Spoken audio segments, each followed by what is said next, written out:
Hello friends, this is Ella, your friendly advisor in Ireland. Welcome back to my channel.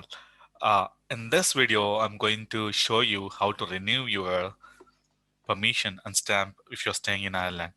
But this particular video is only specific to the people who are staying in Dublin. If you live elsewhere in Ireland, this video is not for you. So I don't want to waste any time. And for people in Dublin, this is the way you need to renew your stamp.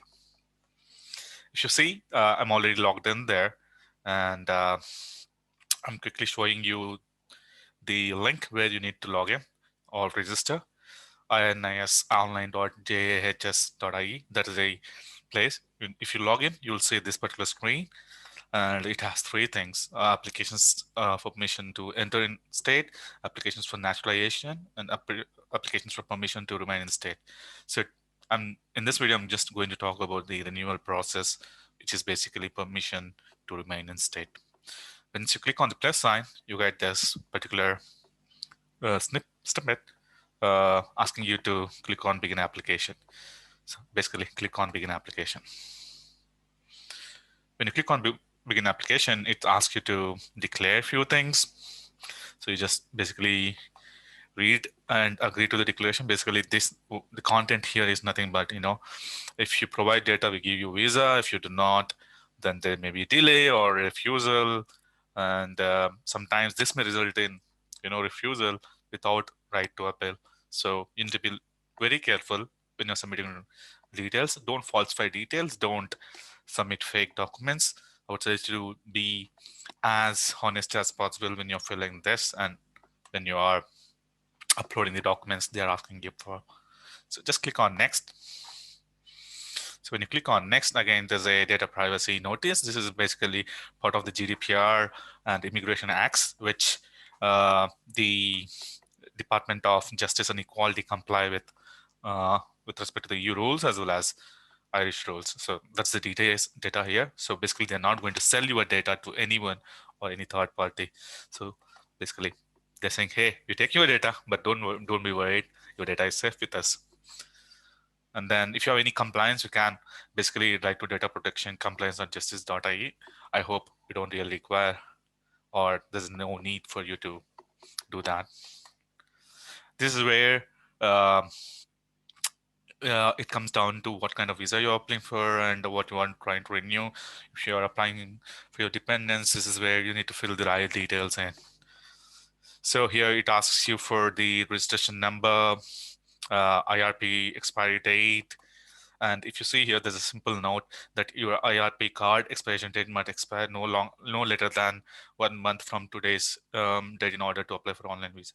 For example, if my visa is expiring on 26th of February, I need to apply for visa renewal on 27th on January, not 26th of January. A lot of people try to log in on 26th of January and say, hey, I comply with the rule of 1 month expiry. Why don't I get a chance to apply? It's because the 30 days start after the 20 after 26, that is on 27th. So 27 to 28, 30 days or 31 days. So that's one rule which is coded into this particular website.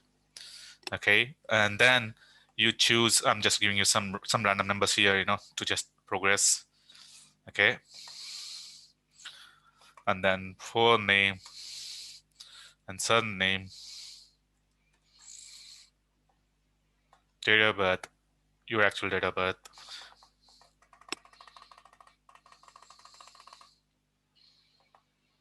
gender, yeah, phone number, immigration person ID. It's not displayed on the IRP cards. You do not really have the information, but it's not a mandatory field. The mandatory fields can be seen here wherever there's a red asterisk mark. Those are mandatory details. So immigration person ID is not, application is not, so you don't really need to be worried about it because all your details can be got from your registration number. Registration number is basically on back of your card. Wherever you see the registration number, there's a number you need to code there. Back to address, sorry there.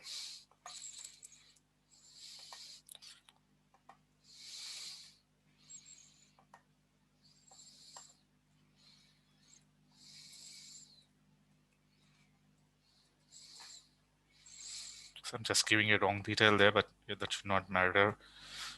So, and then your nationality under nationality and passport.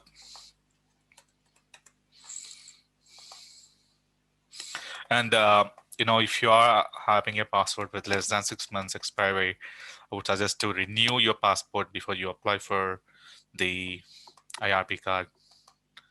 Yeah, and the same question: are you previously registered usually? Yes, if you did. If no, if you did not. So basically, then they'll arrange some time for you to visit the office and verify your new passport. So make sure that you select the right option there. And permission time for renewal. Um, for example, if you're on stamp 1, first year of stamp 1, which is critical skills and other general work permit and all, if you're renewing, you just choose stamp 1 and get done with it. For example, if you're already on stamp 1, but you are moving to stamp 4, or if you are on stamp 2 or stamp 2A and moving to stamp 1, during this process, it's not a renewal, but it's actually renewal in sense that you are renewing your immigration. So select the right stamp. Like, for example, if you're on 2 and moving to stamp 1, choose stamp 1 and mention why you are moving to stamp 1 in the additional details. Okay, for example, I'm just choosing stamp 4 here.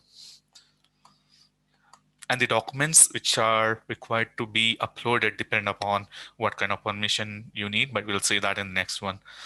Do any of the subtitles here? I'll just say none of the above, because I have stamp 4 because I already have a stamp 1. And then here, if you see, if you have a family member who is dependent on you, you need to mention, yes, my family member's permission is dependent on me. If it's not, then say no. So based on, you need to choose the right permissions, okay? And your family member will need to submit their own separate application form. There is no joint application form with respect to this particular thing. And earlier, you can choose joint, and together you can go and submit your documents. In this case, in online, it's a separate application form, and you need to give your family's registration number. If you do not have any dependent, then you need not really choose. And in additional details, you can say my IRP card registration number is this. I'm moving from stamp 1 to 4. I'll be uploading support letter. Any additional detail you can add it here. If you want to say that you need to be processed faster or something like that, you can, but that doesn't really change. But give them the information that they think is necessary and will help your application form. Okay, just click next field. So here you drop your documents, like biometric page of your current passport, IRP front and back. If you're not submitting that, you need to provide an explanation, but I suggest you to submit it. And then there are other documents. Now, if you see the link here, this link talks about what specific documents are needed to be submitted. Um, so when you are filling this application, make sure that you fill in all the documents that they asked for.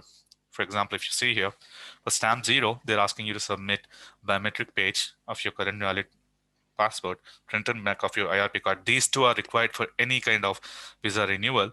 And stamp 0 is given only for your parents who are here staying on long term. So usually get a letter from Department of Justice. So you need to upload that letter. Okay. And then on stamp 1 for critical skills, same thing, biometric pages of current passport and all, yes. Proof of private medical insurance, that's one. If you do not have it, they'll come back asking you, please submit the private medical insurance. So make sure that you have it. That's been the key thing in all the stamps. But also, if you see here, you can upload your critical skills permit. You can also upload your hosting agreement if you are a researcher. Stamp 1A, same thing as stamp 1. It's just that in case of stamp 1A, you also need to upload your attendance at school. For stamp 1G, same thing, like proof of private medical insurance, IRP card, and passport. If you are spouse of a dependent, then you also need to upload your spouse's current valid passport, your spouse's original employment permit. If you are a student, proof of your exam results. On stamp 2, which is a student visa, you need to, again, basically IRP card and valid passport. So you renew stamp 2 only if you are a student, a bachelor student, or if you're doing masters for more than 1 year. So proof of medical insurance, original letter from the college that you are a student, and then prove that you have paid your fees. Sometimes you would have paid partial fees. You can also give them partial fees letter. And then prove that you have attendance record for at least 85% of your college. In that case, you just need to write to your admissions team and ask them, or admissions or management team, ask them to give a letter saying that you are regular at college, and proof of your exam results. If any, if you are going into second year of your bachelor's, then first year results can be given. And stamp 2A, similar. It's just that you don't really require to submit proof of payment of college fees and that you are enrolled. But again, on the additional documents, you have to give that document. Basically, if you see required documents are mandatory documents. Additional required document, these are not mandatory, optional, but if you have, better to submit, why not? But they can make decision based on these three, and they may come back asking for this information if they really want. Same thing with stamp 3. It's very similar to stamp 0, but in stamp 3, as it's a dependent visa, they ask for a marriage certificate. They also ask for your spouse's, as you're a dependent, your spouse's current valid passport pages, and then sponsorship from your sponsoring organization. If you're working, on stamp 3, you can work, but you need to have an employment permit. So these are the details of your employment permit. And proof you can support yourself financially is basically your spouse's bank statement. Stamp 4 has the least amount of documents. It's basically biometric page and your front and back, but you also need to submit the support letter. A lot of people just submit this and forget about support letter, so you need to submit this. Proof of private medical insurance, if you have it, yes. If you do not, you need not really worry, because you would be having PPS card, which gives you access to the public services, and you can also support just the bank statement for this. I submitted all the documents, but you don't really need to. Front and back of IRP card, your current valid passport, and your support letter should be good for you to when you're applying for stamp 4. The thing with stamp 4 is it's again EU family joint family thing.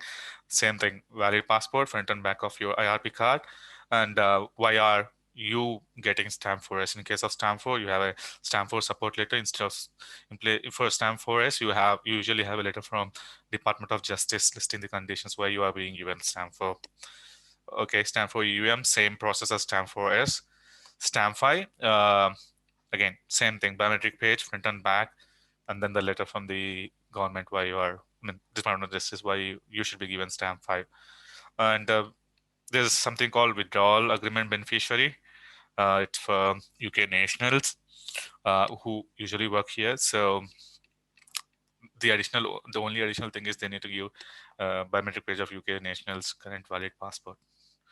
Simple documents. So basically your IRP card, your passport, insurance if you have, and based on your stamps, it's different documents.